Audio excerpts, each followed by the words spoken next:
Hello everyone, ఈరోజు మనం stroke కోసం తెలుసుకుందాం. అది కూడా ఒక సింప్లెస్ట్ వేలో తెలుసుకుందాం. జనరలీ మనం ఇంట్లో ప్లాంట్స్కి వాటర్ చేస్తాం, అది కూడా త్రూ పైప్ ద్వారా. ఈ పైప్ అనేది ఎక్కడైనా బెండ్ అయినా లేదన్నా ఎక్కడైనా కట్ అయినా వాటర్ అనేది లీక్ అవుతుంది అనమాట.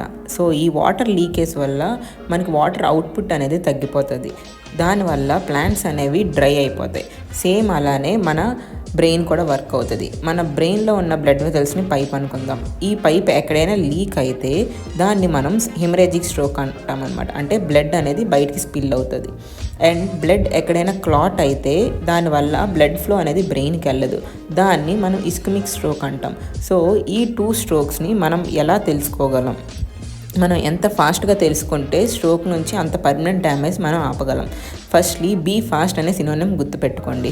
బీ ఫాస్ట్ అంటే బీ అంటే బ్యాలెన్స్ ఇష్యూస్, ఎవరికైనా బ్యాలెన్స్ ఇష్యూస్ ఉన్నా, అండ్ ఐ ప్రాబ్లమ్ అంటే డబల్ విజన్ కనిపిస్తున్నా, అండ్ ఫేషియల్స్ ఎసిమెట్రీ అంటే ఫేస్ అనేది ఒక పక్కకి లాగేస్తున్నా, అలానే చెయ్య కాలు ఎప్పుడైనా వీక్నెస్గా ఫీల్ అవుతున్నా, లేదంటే మాట అనేది తడబడ్డం అంటే స్లర్డ్ స్పీచ్, ఇలాంటివి ఎప్పుడైనా మనకు కనిపిస్తే వెంటనే యాక్షన్ తీసుకొని డాక్టర్ని కన్సల్ట్ అవ్వాలి.